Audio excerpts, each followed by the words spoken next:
Sodome et Gomorrhe, les cités légendaires du péché, détruites par Dieu sous un déluge de feu et de soufre. C'est l'un des passages les plus terrifiants de la Bible. Mais nombreux sont ceux qui doutent de l'existence même des villes de la plaine. Selon eux, cette histoire n'est que pure fiction. L'histoire de Sodome et Gomorrhe fait partie du domaine des légendes, voire des mythologies. Pour le docteur Steve Collins, en revanche, les récits de la Bible prennent leurs racines dans la réalité. Selon l'archéologue, une catastrophe a bien eu lieu au Proche-Orient il y a 3000 ans.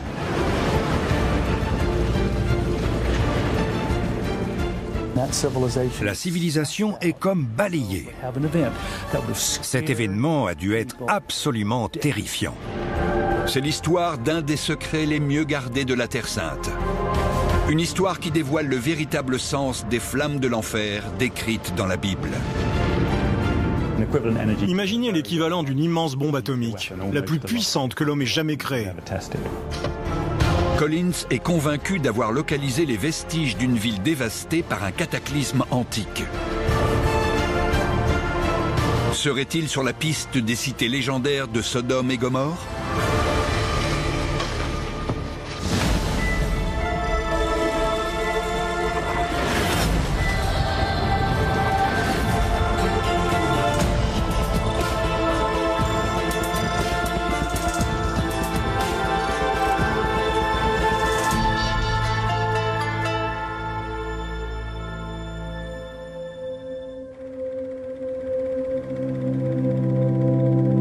Issu d'une famille chrétienne, Stephen Collins connaît bien les récits du livre de la Genèse.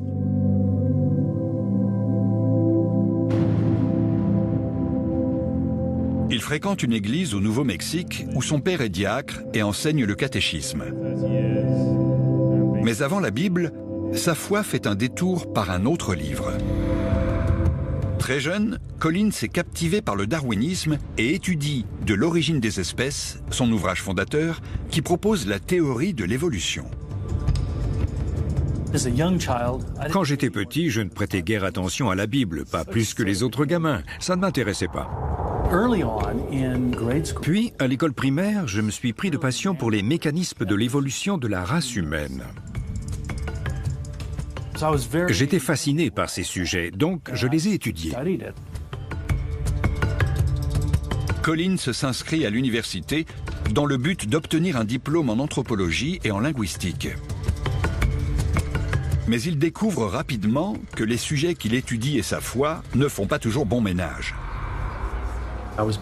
J'étais piqué, j'étais mis au défi. Ma foi était mise au défi par l'étude de l'anthropologie. Pourtant, il est convaincu que la science et la Bible peuvent coexister. Il se donne pour mission de concilier ces deux facettes de sa vie et se lance dans une quête pour découvrir la vérité de la Bible. J'ai dû me plonger dans les Écritures et j'ai réfléchi à la manière dont les textes bibliques étaient censés être perçus. Est-ce que ce sont des mythes? Est-ce qu'ils ont une valeur symbolique? Ou alors, est-ce qu'ils sont basés sur des faits? Collins se lance dans une quête qui le conduira au cœur d'un des épisodes les plus terrifiants de la Bible, le récit de l'anéantissement de Sodome et Gomorrhe.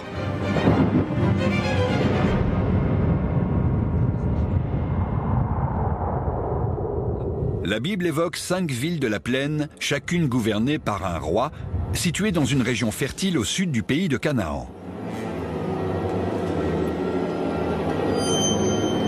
La plus célèbre d'entre elles s'appelle Sodome. Un creuset de vices et de péchés. Toutes les malversations qui sont commises dans cette ville poussent le Dieu Yahvé à en éradiquer le mal. Courroucé par tant de dépravation, Dieu décide de détruire Sodome et les villes de la région. Une pluie de feu tombe du ciel et les flammes engloutissent tous les êtres vivants. La population est éradiquée en un instant. Seul Lot, le neveu d'Abraham et sa famille, réchappent du brasier et parviennent à se mettre à l'abri. Les anges leur conseillent de ne pas regarder derrière eux. Mais la femme de Lot, qui a ignoré leur avertissement, est transformée en colonne de sel. C'est une histoire incroyable. Si incroyable que pour beaucoup, la destruction de Sodome et Gomorrhe n'est rien de plus qu'une fable morale. Les auteurs de la Bible souhaitaient avant tout conter une histoire qui disait clairement « Si vous agissez mal, vous allez le regretter ». Mais pour certains, la légende raconte le destin d'une ville qui a véritablement existé. On trouve un indice corroborant cette théorie dans la littérature romaine. Strabo, un géographe romain qui écrivait au 1er siècle avant Jésus-Christ, affirme que Sodome et les villes de la plaine se situaient sur les rives de la mer Morte.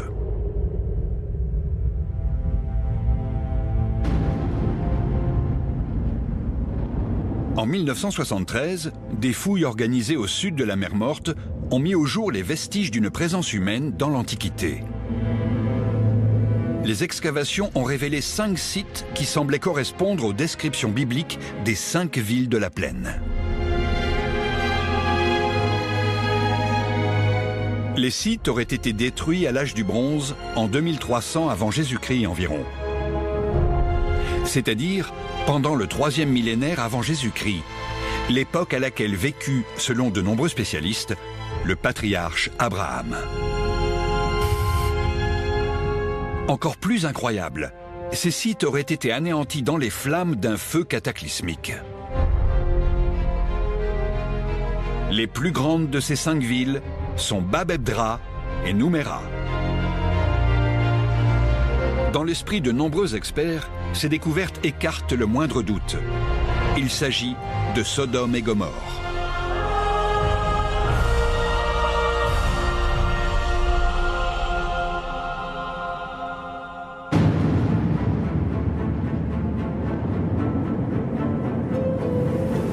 En 1996, Collins, expert en théologie et en archéologie, également spécialiste des anciennes écritures, soutient cette hypothèse.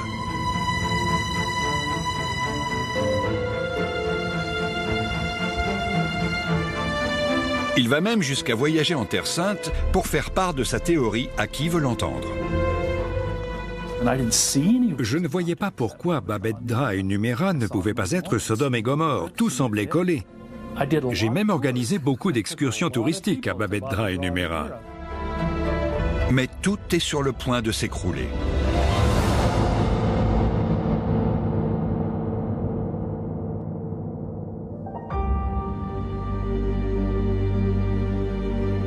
Un soir, dans sa chambre d'hôtel, Collins relève une incohérence entre la géographie présentée dans la Bible et celle corroborée par les découvertes archéologiques. Selon la Bible, Abraham et son neveu Lot vivent au nord de la vallée du Jourdain, quelque part entre Bethel et Haï. De là, ils peuvent clairement apercevoir la plaine du Jourdain. Dans cette hypothèse, Sodome et Gomorrhe ne peuvent se situer à plus de 30 km. Collins sait qu'il est pourtant admis que Sodome se situe à l'extrémité sud de la mer Morte, à plus de 80 km de là. Abraham et Lot n'ont pas pu voir la mer Morte à une telle distance.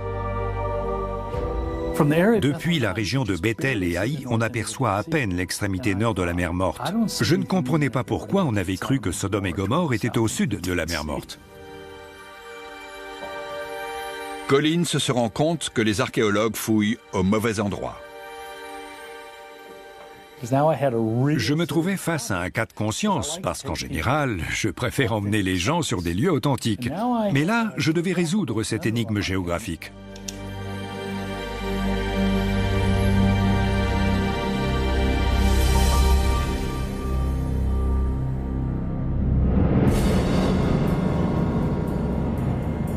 Selon lui, pour découvrir le véritable emplacement des 2 villes, il faut avant tout localiser précisément la plaine du Jourdain.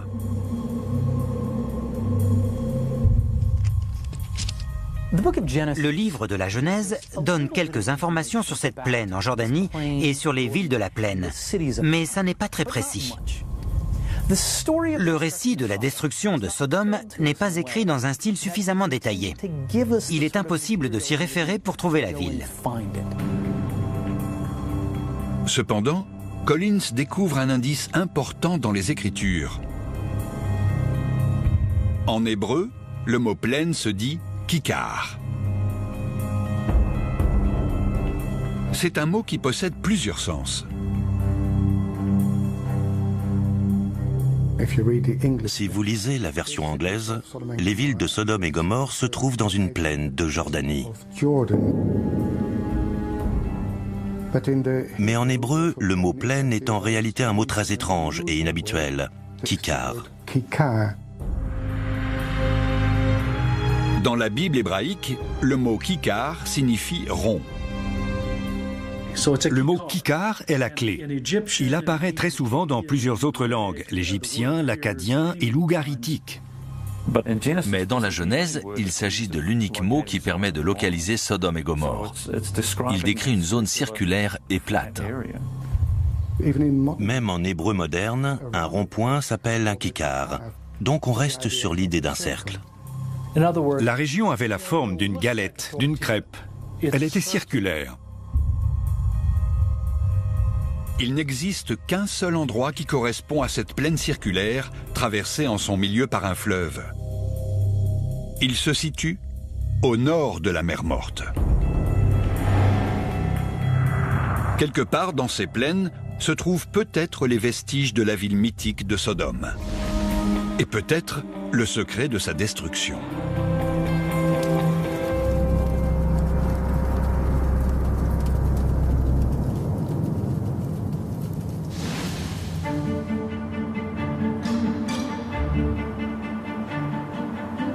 Nous sommes à Albuquerque, dans le Nouveau-Mexique, en 2002.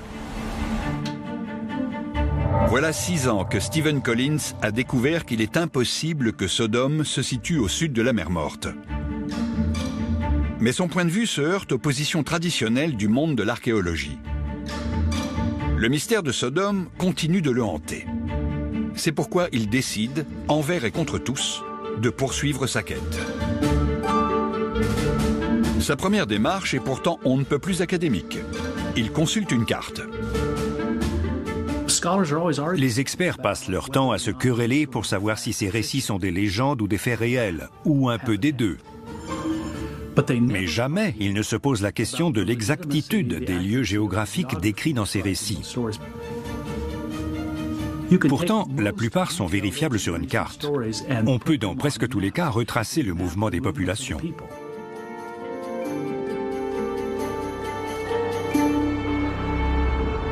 L'église Saint-Georges à Madaba en Jordanie date du début de l'époque byzantine. Elle abrite la carte des plus célèbres sites de l'Ancien Testament. Sur la carte figurent plusieurs sites bibliques. Des Byzantins qui étaient chrétiens ont réalisé des mosaïques sur le sol d'une église pour indiquer les endroits qu'ils pensaient être des sites bibliques.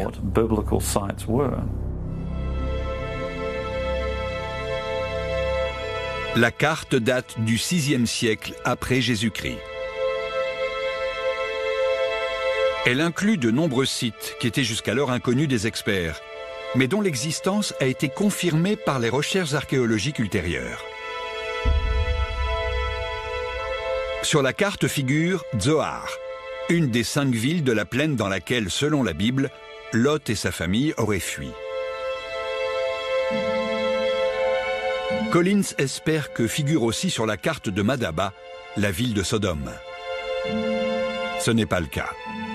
Mais 2 des lieux présents sur la carte attirent son attention. Il y a des palmiers à 2 endroits distincts, au nord de la mer Morte. Mais la légende de la carte a disparu. La mosaïque a été endommagée et ses précieuses informations perdues à tout jamais. Si on retrouvait ces carreaux, il dirait peut-être Sodome et Gomorrhe, mais on ne peut pas savoir. Collins est pourtant catégorique. La carte en mosaïque est selon lui parfaitement limpide. Dans cette plaine circulaire au nord de la mer Morte, les carreaux manquants indiquaient jadis l'emplacement des villes mythiques. Il est très clair, pour qui sait observer patiemment cette carte, qu'elle faisait apparaître Sodome et Gomorrhe. Il s'agit de 2 villes au nord-est de la mer Morte. Qu'est-ce que ça pourrait être d'autre? Il n'y a aucune autre ville biblique à cet endroit.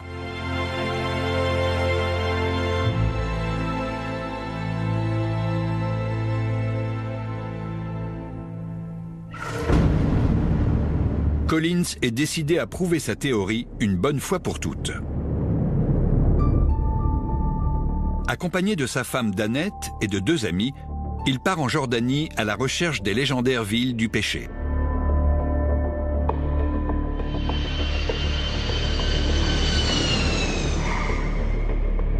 Quand nous avons entrepris nos recherches en 2001, il était évident que nous allions devoir nous rendre sur place. On ne pouvait pas se contenter d'analyser le texte biblique. Il fallait confronter nos hypothèses au monde réel. C'est une entreprise risquée. Collins pourrait devenir la risée du monde académique.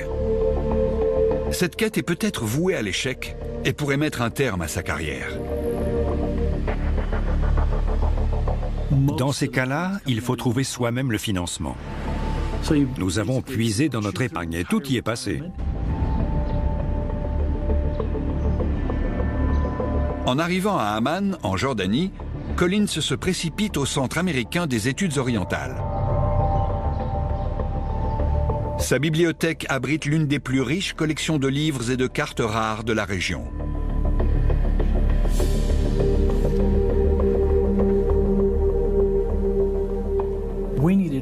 Nous cherchions des relevés topographiques, des rapports de fouilles, tout ce qu'on pouvait trouver sur la région. Nous cherchions des données qui n'avaient jamais été publiées ou alors qui avaient été ignorées par la communauté archéologique. À 4, nous avons parcouru tous les rayonnages, à la recherche de la moindre preuve ou du moindre indice qui pourrait nous aider dans notre enquête. Rapidement, l'équipe repère un livre appelé « Les antiquités de la vallée du Rift du Jourdain ». Ces pages recèlent peut-être une piste. Écrit en 1988 par un journaliste appelé Rami Khoury, le manuel auto-publié contient une carte inédite. Celle-ci recense les ruines de nombreuses villes antiques situées dans le Kikar, la plaine circulaire. L'un de ces petits points noirs est peut-être Sodome. Nous étions venus sans idée préconçue. Nous n'avions aucune certitude sur l'existence d'une quelconque ville ou d'un quelconque village dans la zone circulaire. Mais en regardant cette carte, nous nous sommes retrouvés face à une pléthore de sites potentiels. Nous n'avions rien. Et tout à coup, nous avions 14 sites archéologiques majeurs. Il fallait donc en premier procéder par élimination.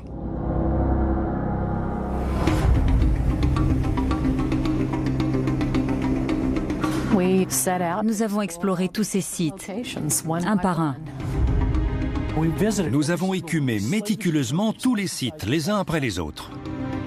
Nous avons parcouru beaucoup de petits chemins de terre et traversé des oueds, des villages reculés. Nous nous sommes imprégnés de la région et nous avons éliminé certains sites. On passait notre temps à scruter le sol, à la recherche d'artefacts, en espérant que notre œil parviendrait à repérer quelque chose.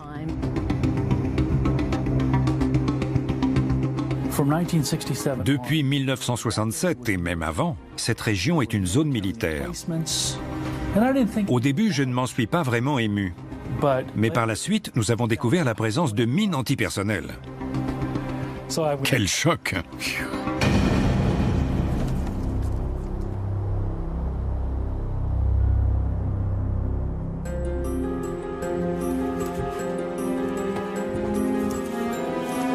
En procédant par élimination, l'archéologue parvient à réduire la liste.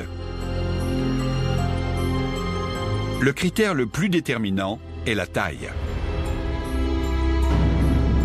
Sodome est l'unique cité de toutes les villes de la plaine à être mentionnée seule. Donc elle doit être la plus grande d'entre toutes. Certains sites semblaient trop petits, trop insignifiants, donc nous les avons écartés. Ensuite, Collins élimine les sites qui ne semblent pas correspondre à l'époque recherchée.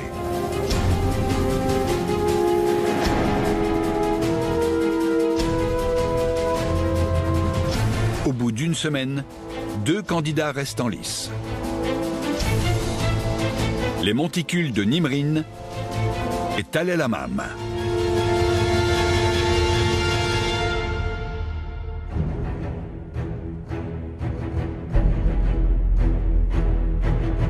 Tal el-Hammam semble recueillir tous les suffrages. Tal el-Hammam est la plus grande ville à l'âge du bronze de tout le sud de la vallée du Jourdain, et de très loin.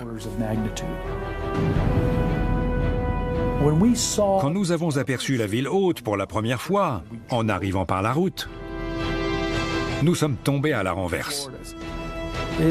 C'était un spectacle à couper le souffle.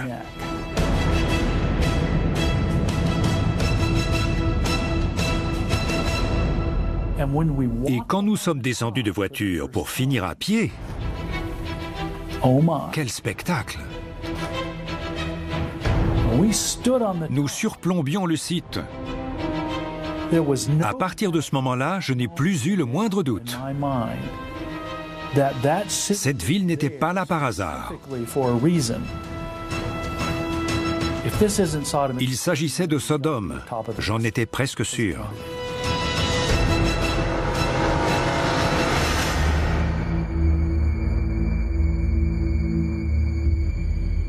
Mais pour convaincre le monde de l'archéologie, Stephen Collins doit apporter des preuves.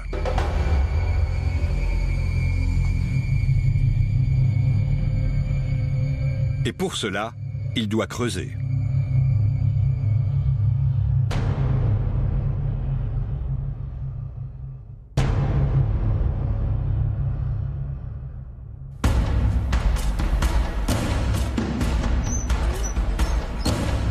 Au cours de l'été 2005, le département des Antiquités de Jordanie approuve la demande d'excavation de Collins. Le 27 décembre, les premières fouilles commencent à Tal el-Hammam. Les excavations durent plusieurs années au cours desquelles l'équipe met au jour de nombreux vestiges de l'âge du bronze. Des rues, des maisons, des murs. Peu à peu se dessine l'immense métropole qui se dressait jadis sur ses ruines. Il devient évident que l'équipe d'archéologues est désormais face à un site dont l'ampleur dépasse toutes les attentes. Il est essentiel qu'un expert cartographie rigoureusement ces vestiges. L'équipe fait appel à un architecte archéologue. J'ai tout de suite pensé à lui. La seule personne capable à mes yeux de nous aider dans le domaine de l'architecture était Lynn Rittmeyer. Le docteur Lynn Rittmeyer est l'un des architectes les plus respectés dans le domaine de l'archéologie. C'était en 2003. J'ai reçu un appel de quelqu'un qui me disait « Est-ce que vous voulez m'aider? J'ai découvert Sodome. » J'ai répondu « Vous êtes dingue, c'est impossible de retrouver Sodome. Même la Bible le dit, c'est un feu éternel. » C'était une perte de temps. J'ai dû batailler pour le convaincre qu'il y avait peut-être un rapport avec Sodome. Il était loin d'être enthousiaste au début. Les Écritures répètent si souvent que la destruction a été complète et totale que je n'avais jamais envisagé la possibilité que l'on puisse localiser les vestiges de ces villes. Tout le monde connaît Lynn. Il a dit quelque chose comme « Fais attention, ne tire pas de conclusions hâtives ». L'éminent docteur Rittmeyer se laisse convaincre par son ancien ami. J'étais surtout très intrigué. J'étais même disposé à mettre de côté mes propres convictions plus traditionnelles pour aller explorer littéralement de nouveaux territoires. En janvier 2010, le docteur Rittmeyer est accueilli par l'équipe à Tal El Hammam.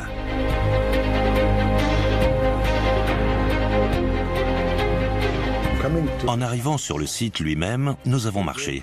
Ça nous a pris 3 heures environ, rien que pour en faire le tour et l'inspecter. Après cette première visite, Rittmeyer est convaincu que Collins tient une piste sérieuse. La taille de la ville était sidérante et inattendue. Je n'en revenais pas. C'était plus grand que la plupart des sites antiques d'Israël. Je me suis dit que ça devait être un lieu très important. Mais l'architecte est ici pour répondre à la question la plus importante de toutes. De quel site biblique s'agit-il ?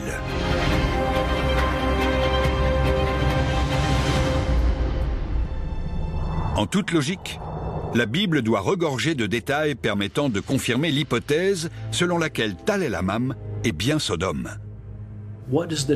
Que dit le texte de la Bible à propos de la ville? Que doit-on y trouver selon l'Ancien Testament? Quels vestiges peut-on s'attendre à mettre au jour? Dans le livre de la Genèse, 2 anges sont envoyés par Dieu pour anéantir Sodome. Ils arrivent dans la ville sous des traits humains. Ils sont accueillis par Lot, le neveu d'Abraham, qui est assis à la porte de la ville.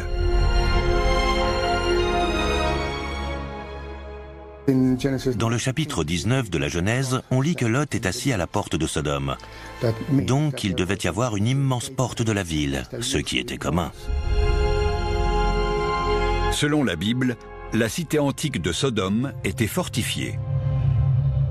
Sa porte principale devait être monumentale, et d'immenses murailles protégeaient certainement la ville. Dès que nous avons envisagé l'hypothèse selon laquelle Tal El Hammam était Sodome, une liste de choses que je voulais retrouver m'est venue à l'esprit. En toute logique, la première chose était la porte de la ville. La Bible dit « Lot était assis à la porte de Sodome ». Peu d'archéologues ont eu la chance de manier leurs truelles et leurs pinceaux sur des vestiges architecturaux mentionnés dans la Bible. L'architecte archéologue se met au travail. Afin de trouver la porte, il entreprend de tracer le périmètre de la ville. Nous avons commencé à excaver une section de la muraille de la ville. Puis nous l'avons longée à la recherche d'un autre vestige, quel qu'il soit.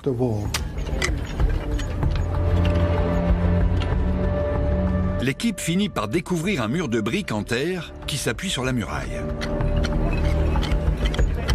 Dans un premier temps, les archéologues pensent avoir découvert les vestiges d'une tour. C'est alors qu'en regardant un peu plus loin, à une dizaine de mètres à l'est, j'ai aperçu des briques le long du mur, ainsi que des cendres. J'ai dirigé les fouilles dans cette zone. Un autre mur a été découvert. Il partait de la muraille et mesurait lui aussi 4 mètres de large. La structure est bien trop grande pour n'être qu'une simple tour. Normalement, les tours ne dépassent pas de plus de 2 ou 3 mètres de la muraille de la ville. Mais celle-ci dépassait de 16 mètres. Donc j'en ai déduit que nous étions face à une tour qui flanquait le mur de la ville, c'est-à-dire une zone essentielle des fortifications. Et ce ne pouvait être que les portes de la ville. À l'endroit exact où le docteur Lynn Rittmeyer l'avait prédit, l'équipe met au jour l'immense porte de la ville. C'était vraiment exaltant de découvrir cette porte. Le moment où nous l'avons trouvée a été immortalisé par une photo de Steve et moi, triomphant l'un à côté de l'autre, l'air de dire « On a trouvé la porte ». C'était son objectif principal, car il en était fait mention dans le livre de la Genèse. C'était un moment fantastique. Une fois que nous avons mis au jour suffisamment de ruines et que nous avons été convaincus de ne pas nous tromper, Lynn a dit « Appelle toute l'équipe, je vais leur donner une petite leçon d'histoire ». Imaginez le plus grand spécialiste au monde de la reconstruction architecturale en train de donner une conférence sur la porte de Sodome. Bienvenue dans la ville de Sodome. Voici la porte de la ville. Tout à coup, je me suis rendu compte que mes lunettes étaient embuées. Les larmes avaient comme jailli de mes yeux. J'entendais quelqu'un confirmer à voix haute que j'avais raison depuis le début. C'était vraiment un grand moment. Collins a enfin découvert la preuve qu'il cherchait.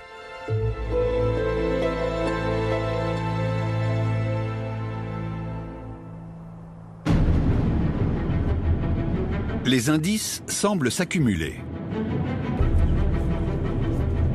De toute évidence, la géographie, la chronologie et l'architecture suggèrent que Tal el-Hammam est bien la cité légendaire du péché décrite dans la Bible.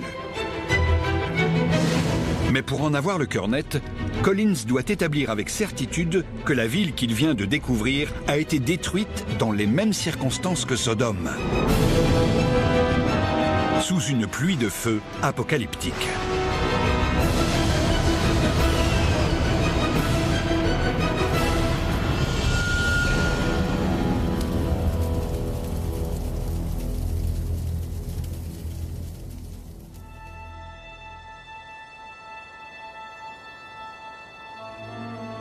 Très vite, Collins et son équipe découvrent des traces d'un cataclysme au cours duquel la ville a été détruite par les flammes.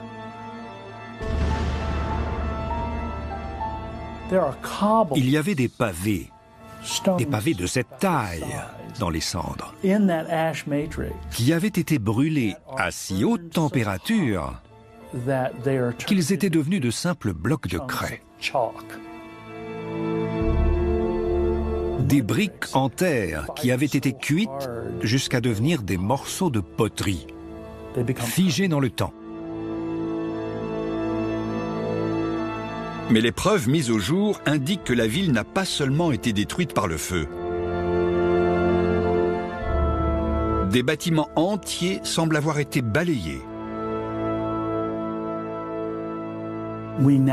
La partie au sud-ouest de la ville a été soufflée et arrachée de ses fondations. Nous en avons la preuve archéologique.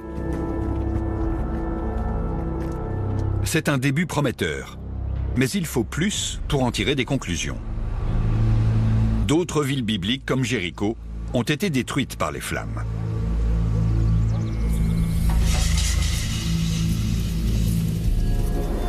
En janvier 2011, l'équipe apporte la preuve que cette destruction était d'une autre nature.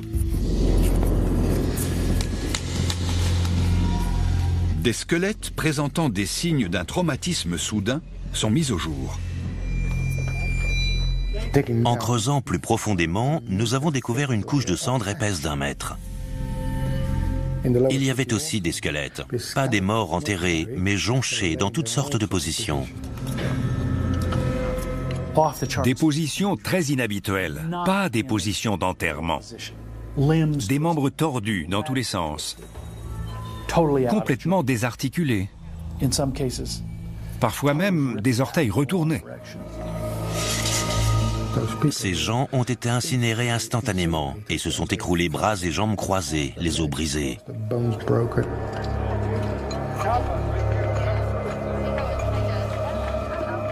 J'ai fouillé de nombreux sites, mais jamais je n'avais vu les effets d'une destruction aussi puissante que celle-ci. Nous avons retrouvé le squelette d'un enfant écrabouillé contre une pierre. Il était dans les cendres. Il n'avait pas été enterré. Cet enfant était mort écrasé dans d'atroces souffrances. Toutes les villes situées à l'est du Kikar avaient été réduites en cendres. La civilisation y avait été anéantie et personne n'y avait vécu pendant 700 ans. Reconnaissez que ce n'est pas anodin. Pour Collins, il s'agit précisément des événements comptés dans l'Ancien Testament. Les auteurs ont tout détaillé, noir sur blanc. La Bible dit « L'Éternel fit tomber sur Sodome et sur Gomorrhe Une pluie de soufre enflammée par un feu qui venait du ciel. L'explication de la destruction de Sodome et Gomorrhe relève du domaine du merveilleux. On parle de pluie de feu descendant du ciel et s'abattant sur les villes. Il s'agit bien sûr d'un phénomène surnaturel, d'une ampleur terrifiante et qui n'a pu être causé que par la puissance divine. La Bible dit encore « Abraham porta son regard vers Sodome et Gomorrhe et vers toute la plaine environnante. Et il vit s'élever de la terre une épaisse fumée, comme celle d'un immense brasier. »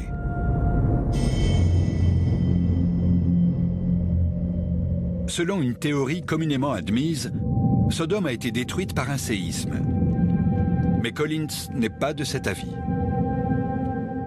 La Bible ne dit pas que le sol s'est ouvert et que du feu a surgi des entrailles de la terre engloutissant les villes. Ce n'est pas ce que raconte le texte. Si les auteurs avaient voulu dépeindre un phénomène géologique, il ne manquait pas de vocabulaire pour décrire le sol qui se dérobe, la terre qui tremble. Mais ici, il ne s'agit pas d'un tremblement de terre. L'Ancien Testament raconte une catastrophe venue des cieux.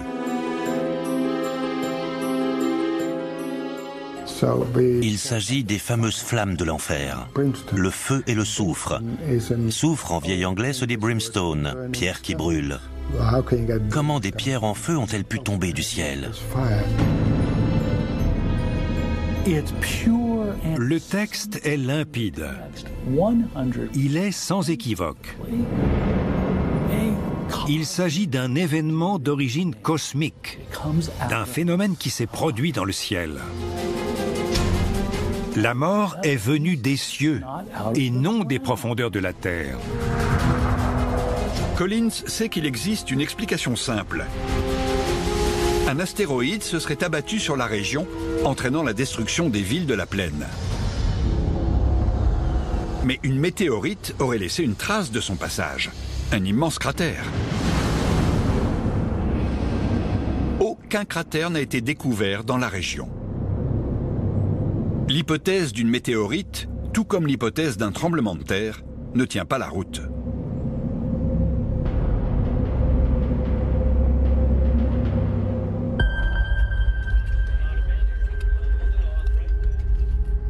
Cette année-là, Collins fait une autre découverte qui relance la théorie d'un phénomène cosmique.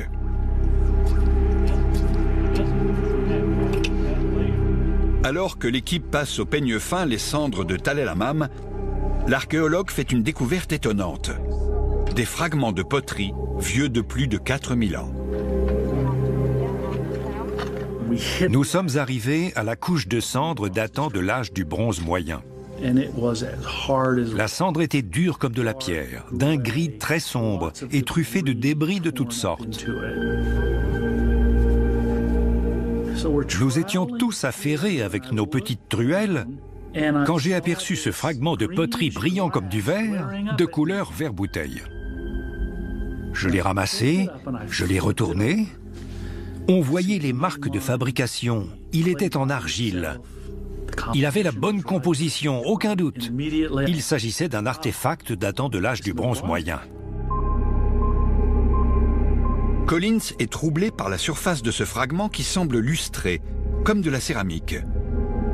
Or, la céramique n'est pas apparue avant le 1er siècle avant Jésus-Christ, c'est-à-dire 1000 ans après la destruction de Tal el-Hammam. En voyant ça, je me suis dit, il est vraiment singulier, il faudra l'analyser. L'aspect vitreux et translucide de cette matière verte est saisissant. Collins l'envoie pour analyse dans un laboratoire du Nouveau-Mexique. Les scientifiques qui le réceptionnent reconnaissent immédiatement non pas un morceau de verre, mais un minéral appelé trinitite.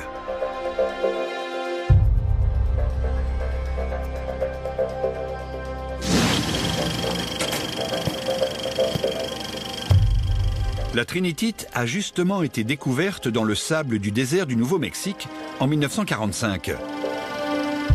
Une date qui marque l'un des grands tournants de la science. le premier test nucléaire de l'histoire. La surface de ce fragment est physiquement et chimiquement identique à de la trinitite, une roche cristalline retrouvée sur le site de l'explosion de la première bombe atomique. Collins s'aperçoit que la trinitite, découverte à Tal El Hammam, n'a pu se former que si la poterie a été exposée à de très hautes températures. La silice aurait alors pu fondre et s'agglutiner sur l'argile.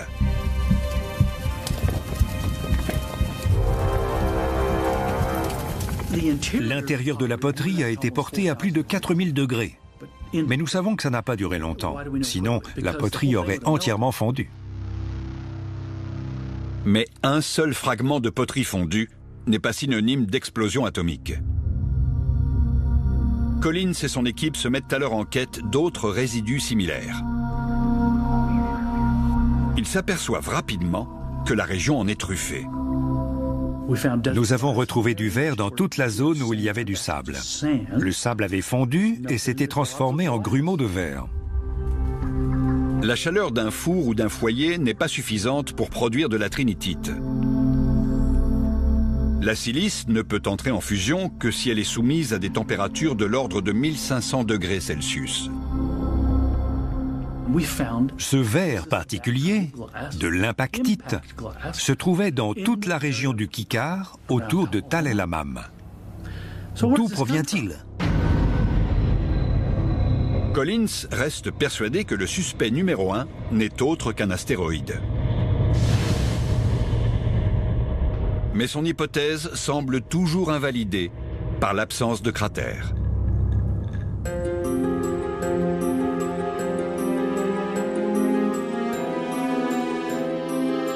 Il découvre alors qu'il existe peut-être une autre explication. J'étais chez moi et la télévision était allumée dans le salon. Et tenez-vous bien, il y avait un documentaire sur les astéroïdes. Le documentaire évoque un phénomène cosmique extrêmement rare appelé une explosion en plein ciel. L'événement le plus célèbre et le plus étudié de l'époque moderne s'est produit dans la Tunguska, une région de Sibérie.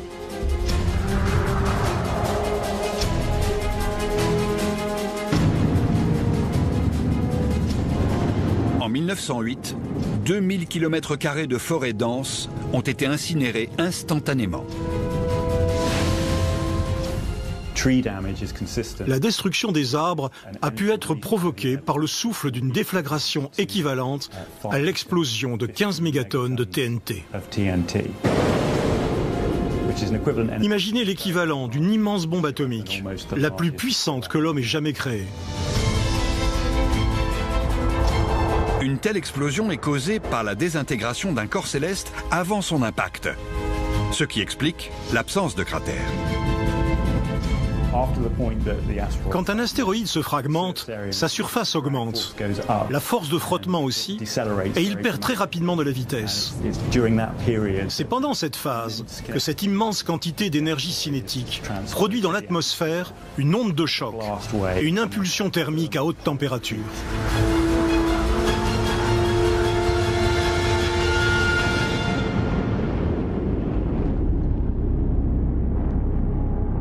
La surface de la Terre est percutée non par l'objet, mais par l'onde de choc, accompagnée d'un flash de plasma à haute température, créant un panache de fumée, de poussière et de débris.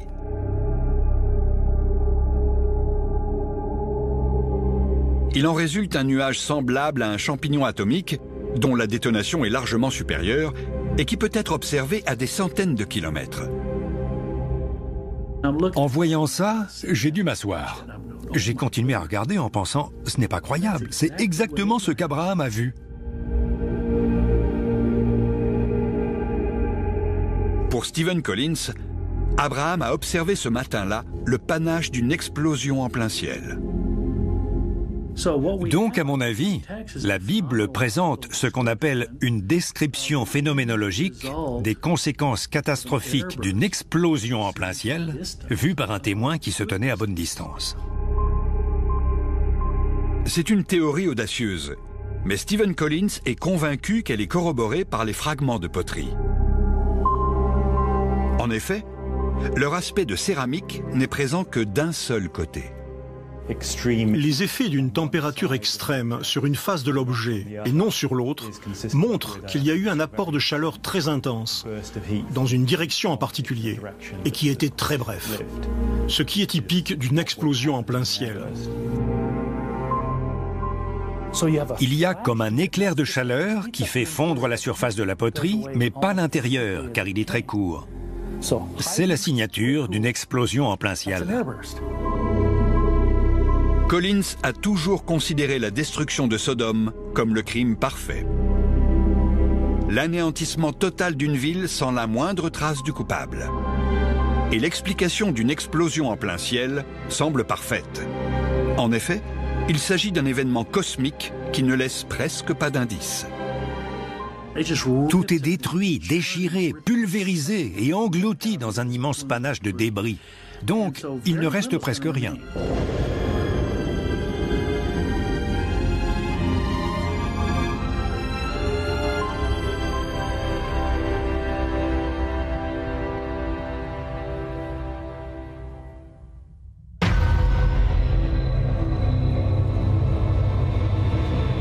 Deux décennies après le début de sa quête, Collins est convaincu d'avoir enfin percé le mystère de la ville du péché. Mais l'archéologue peine à convaincre ses confrères. La pierre d'achoppement de sa théorie est la chronologie. Collins estime que la destruction a eu lieu entre 1650 et 1600 avant Jésus-Christ. Pourtant, selon plusieurs chronologies bibliques, Abraham serait mort 300 ans plus tôt.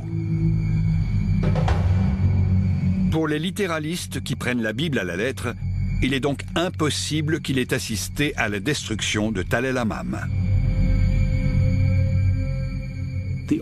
Le seul problème est d'ordre chronologique. C'est ce qui rebute la plupart des gens qui affirment qu'Abraham a vécu au XXIe siècle avant Jésus-Christ.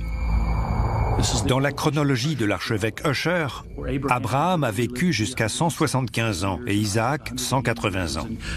En mettant bout à bout tous ces chiffres, on arrive bien sûr à des périodes très longues et une chronologie étirée.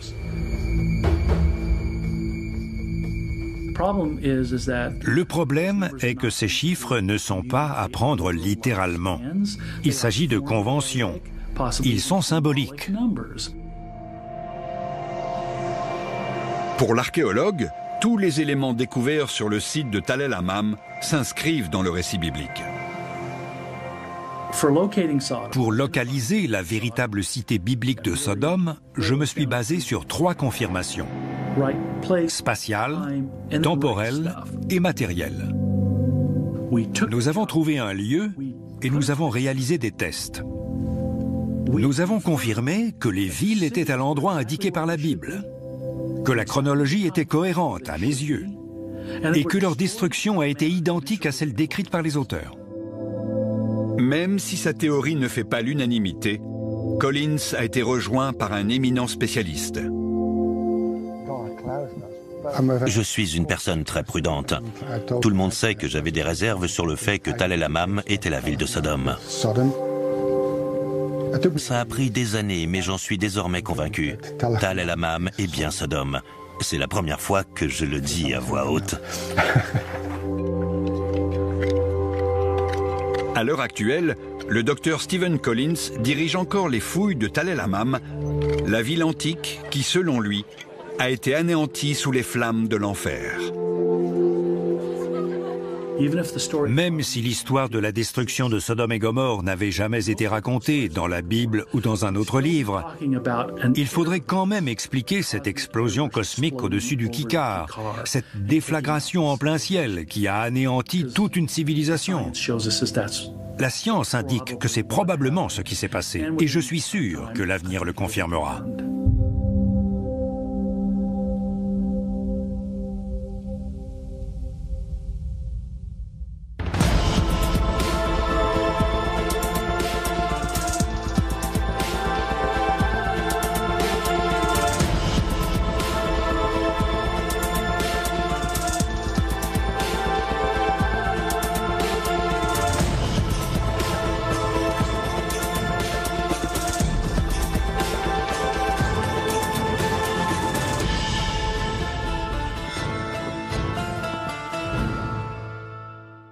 situe à l'extrémité sud de la mer Morte, à plus de 80 km de là. Abraham et Lot n'ont pas pu voir la mer Morte à une telle distance. Depuis la région de Bethel et Haï, on aperçoit à peine l'extrémité nord de la mer Morte. Je ne comprenais pas pourquoi on avait cru que Sodome et Gomorrhe étaient au sud de la mer Morte. Collins se rend compte que les archéologues fouillent au mauvais endroit. Je me trouvais face à un cas de conscience, parce qu'en général, je préfère emmener les gens sur des lieux authentiques. Mais là, je devais résoudre cette énigme géographique.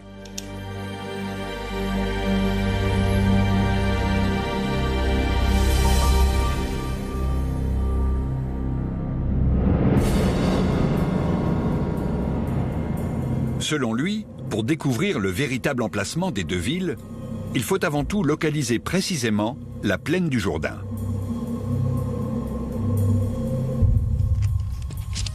Le livre de la Genèse donne quelques informations sur cette plaine en Jordanie et sur les villes de la plaine, mais ça n'est pas très précis.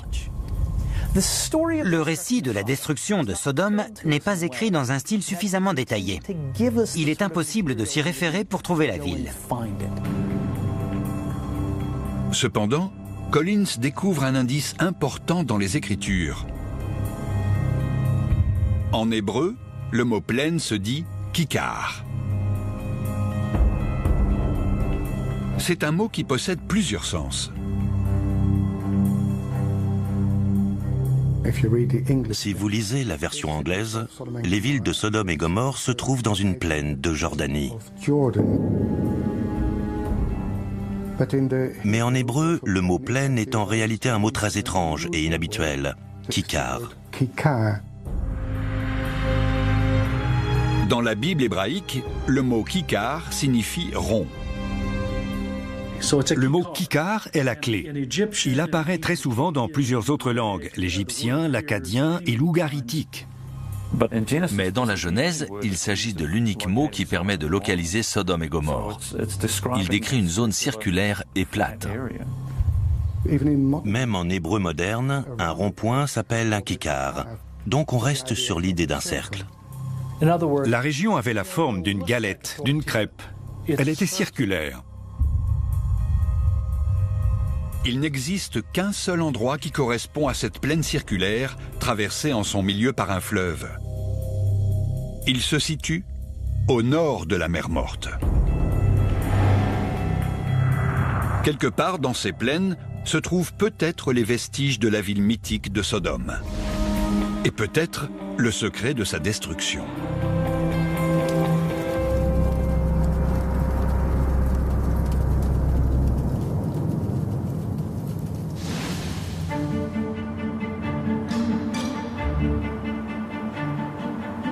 Nous sommes à Albuquerque, dans le Nouveau-Mexique, en 2002. Voilà 6 ans que Stephen Collins a découvert qu'il est impossible que Sodome se situe au sud de la mer Morte. Mais son point de vue se heurte aux positions traditionnelles du monde de l'archéologie. Le mystère de Sodome continue de le hanter. C'est pourquoi il décide, envers et contre tous, de poursuivre sa quête. Sa première démarche est pourtant on ne peut plus académique. Il consulte une carte.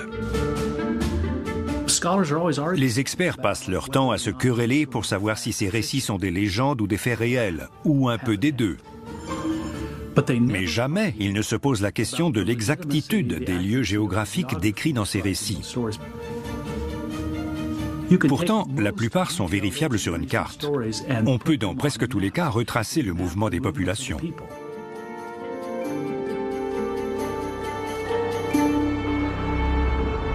L'église Saint-Georges à Madaba en Jordanie date du début de l'époque byzantine. Elle abrite la carte des plus célèbres sites, la plaine circulaire. L'un de ces petits points noirs est peut-être Sodome. Nous étions venus sans idée préconçue. Nous n'avions aucune certitude sur l'existence d'une quelconque ville ou d'un quelconque village dans la zone circulaire.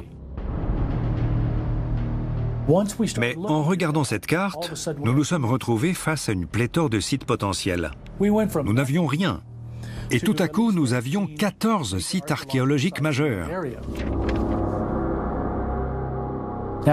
Il fallait donc en premier procéder par élimination.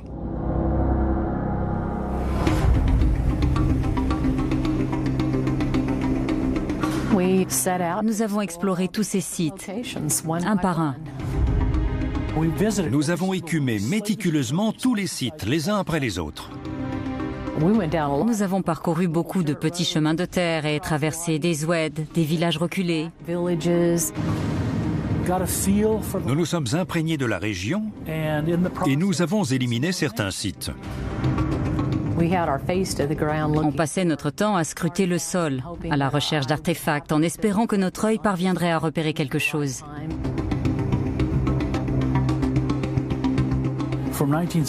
Depuis 1967 et même avant, cette région est une zone militaire. Au début, je ne m'en suis pas vraiment ému. Mais par la suite, nous avons découvert la présence de mines antipersonnelles. Quel choc!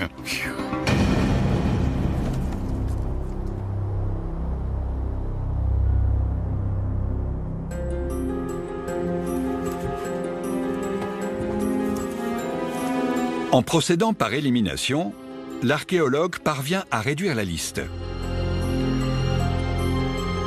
Le critère le plus déterminant est la taille. Sodome est l'unique cité de toutes les villes de la plaine à être mentionnée seule.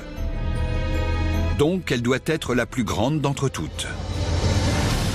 Certains sites semblaient trop petits, trop insignifiants, donc nous les avons écartés. Ensuite, Collins élimine les sites qui ne semblent pas correspondre à l'époque recherchée.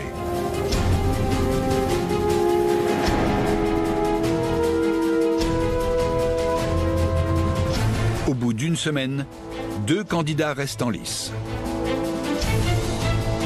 Les monticules de Nimrine et Tal el-Hammam.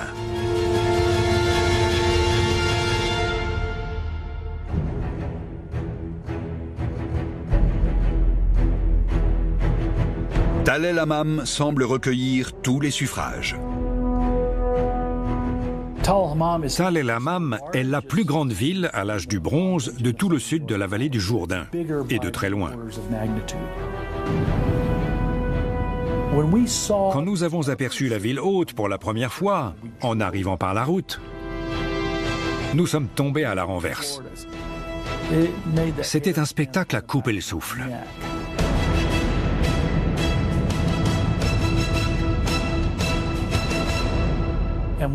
Et quand nous sommes descendus de voiture pour finir à pied, quel spectacle! Nous surplombions le site. À partir de ce moment-là, je n'ai plus eu le moindre doute. Cette ville n'était pas là par hasard.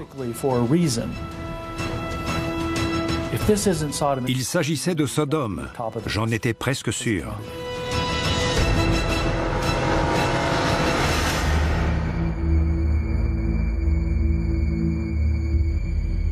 Mais pour convaincre le monde de l'archéologie, Stephen Collins doit apporter des preuves.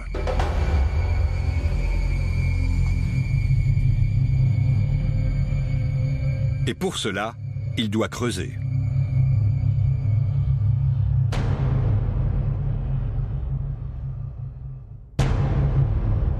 Vices et de péchés. Toutes les malversations qui sont commises dans cette ville pousse le Dieu Yahvé à en éradiquer le mal. Courroucé par tant de dépravation, Dieu décide de détruire Sodome et les villes de la région. Une pluie de feu tombe du ciel et les flammes engloutissent tous les êtres vivants. La population est éradiquée en un instant. Seul Lot, le neveu d'Abraham et sa famille, réchappent du brasier et parviennent à se mettre à l'abri. Les anges leur conseillent de ne pas regarder derrière eux. Mais la femme de Lot, qui a ignoré leur avertissement, est transformée en colonne de sel. C'est une histoire incroyable. Si incroyable que pour beaucoup, la destruction de Sodome et Gomorrhe n'est rien de plus qu'une fable morale. Les auteurs de la Bible souhaitaient avant tout conter une histoire qui disait clairement « Si vous agissez mal, vous allez le regretter ». Mais pour certains, la légende raconte le destin d'une ville qui a véritablement existé. On trouve un indice corroborant cette théorie dans la littérature romaine. Strabo, un géographe romain qui écrivait au 1er siècle avant Jésus-Christ, affirme que Sodome et les villes de la plaine se situaient sur les rives de la mer Morte.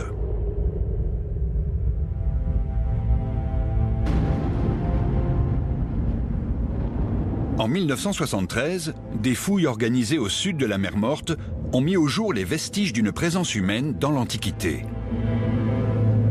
Les excavations ont révélé 5 sites qui semblaient correspondre aux descriptions bibliques des 5 villes de la plaine. Les sites auraient été détruits à l'âge du bronze en 2300 avant Jésus-Christ environ. C'est-à-dire pendant le 3e millénaire avant Jésus-Christ, l'époque à laquelle vécut, selon de nombreux spécialistes, le patriarche Abraham. Encore plus incroyable, ces sites auraient été anéantis dans les flammes d'un feu cataclysmique. Les plus grandes de ces 5 villes sont Bab-edh-Dra et Nouméra. Dans l'esprit de nombreux experts, ces découvertes écartent le moindre doute. Il s'agit de Sodome et Gomorrhe.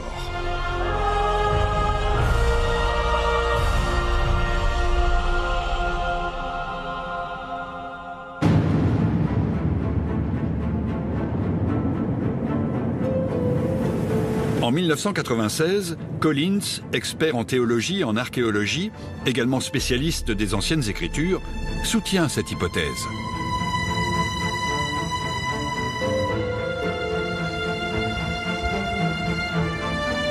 Il va même jusqu'à voyager en Terre Sainte pour faire part de sa théorie à qui veut l'entendre. Je ne voyais pas pourquoi Bab-edh-Dra et Nouméra ne pouvaient pas être Sodome et Gomorrhe. Tout semblait collé. J'ai même organisé beaucoup d'excursions touristiques à Bab-edh-Dra et Nouméra. Mais tout est sur le point de s'écrouler.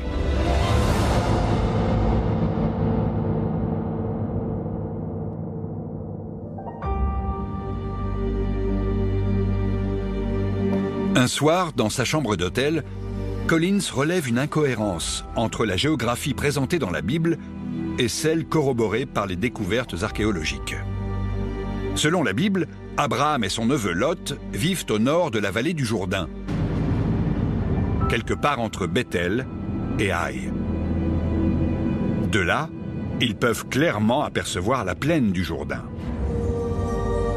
Dans cette hypothèse, Sodome et Gomorrhe ne peuvent se situer à plus de 30 km. Collins sait qu'il est pourtant admis que Sodome se cite de l'Ancien Testament. Sur la carte figurent plusieurs sites bibliques. Des Byzantins qui étaient chrétiens ont réalisé des mosaïques sur le sol d'une église pour indiquer les endroits qu'ils pensaient être des sites bibliques.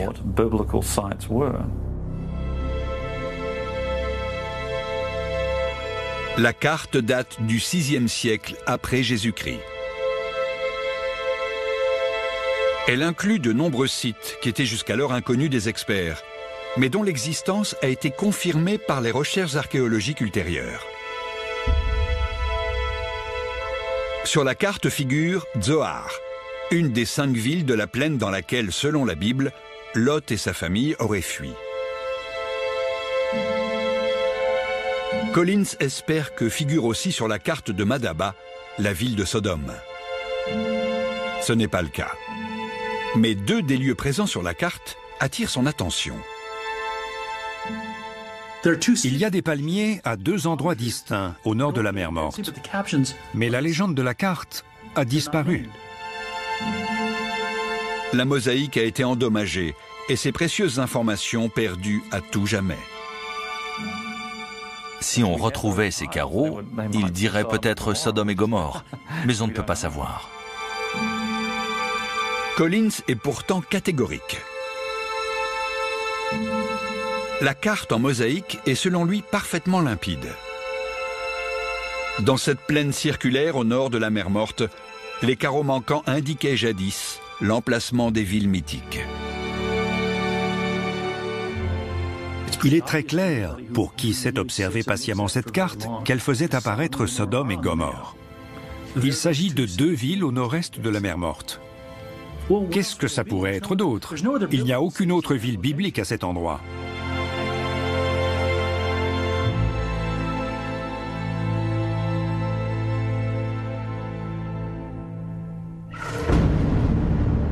Collins est décidé à prouver sa théorie une bonne fois pour toutes. Accompagné de sa femme Danette et de deux amis, il part en Jordanie à la recherche des légendaires villes du péché.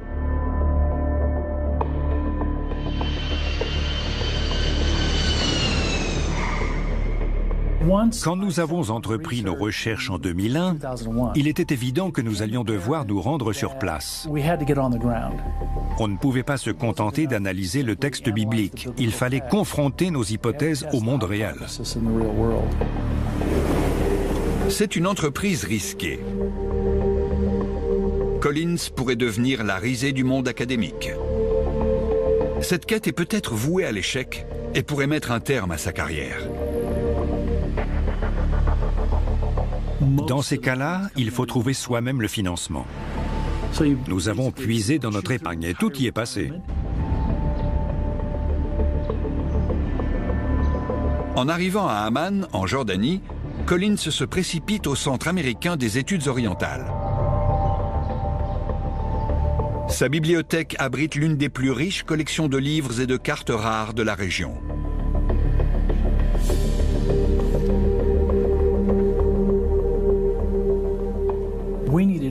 Nous cherchions des relevés topographiques, des rapports de fouilles, tout ce qu'on pouvait trouver sur la région. Nous cherchions des données qui n'avaient jamais été publiées ou alors qui avaient été ignorées par la communauté archéologique. À quatre, nous avons parcouru tous les rayonnages, à la recherche de la moindre preuve ou du moindre indice qui pourrait nous aider dans notre enquête. Rapidement, l'équipe repère un livre appelé « Les antiquités de la vallée du Rift du Jourdain ». Ces pages recèlent peut-être une piste.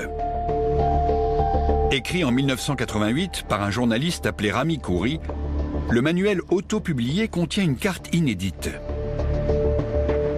Celle-ci recense les ruines de nombreuses villes antiques situées dans le Kikar.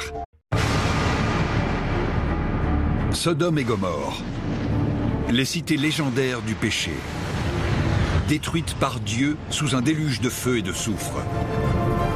C'est l'un des passages les plus terrifiants de la Bible. Mais nombreux sont ceux qui doutent de l'existence même des villes de la plaine. Selon eux, cette histoire n'est que pure fiction. L'histoire de Sodome et Gomorrhe fait partie du domaine des légendes, voire des mythologies. Pour le docteur Steve Collins, en revanche, les récits de la Bible prennent leurs racines dans la réalité. Selon l'archéologue, une catastrophe a bien eu lieu au Proche-Orient il y a 3000 ans.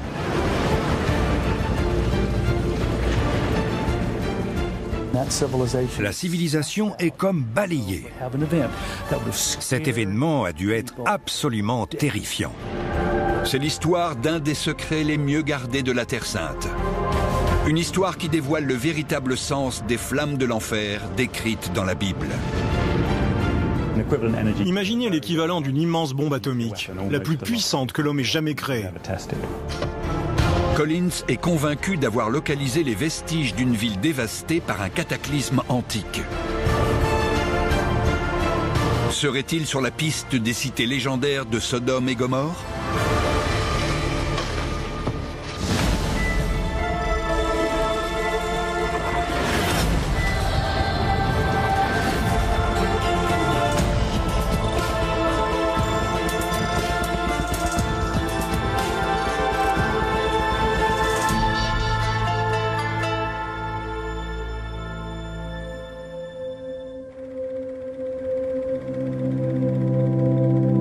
Issu d'une famille chrétienne, Stephen Collins connaît bien les récits du livre de la Genèse.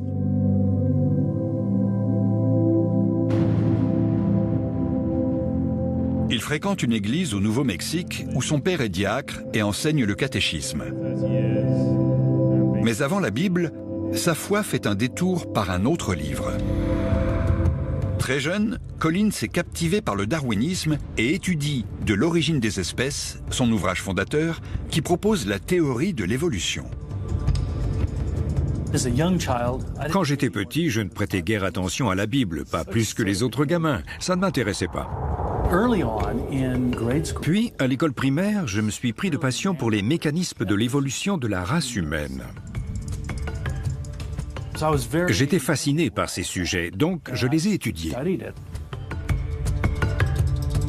Collins s'inscrit à l'université dans le but d'obtenir un diplôme en anthropologie et en linguistique. Mais il découvre rapidement que les sujets qu'il étudie et sa foi ne font pas toujours bon ménage. J'étais piqué, j'étais mis au défi. Ma foi était mise au défi par l'étude de l'anthropologie. Pourtant, il est convaincu que la science et la Bible peuvent coexister. Il se donne pour mission de concilier ces deux facettes de sa vie et se lance dans une quête pour découvrir la vérité de la Bible. J'ai dû me plonger dans les Écritures et j'ai réfléchi à la manière dont les textes bibliques étaient censés être perçus. Est-ce que ce sont des mythes? Est-ce qu'ils ont une valeur symbolique? Ou alors, est-ce qu'ils sont basés sur des faits? Collins se lance dans une quête qui le conduira au cœur d'un des épisodes les plus terrifiants de la Bible, le récit de l'anéantissement de Sodome et Gomorrhe.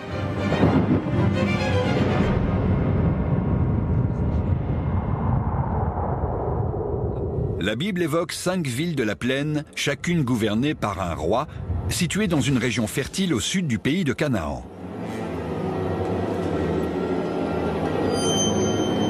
La plus célèbre d'entre elles s'appelle Sodome. Un creuset de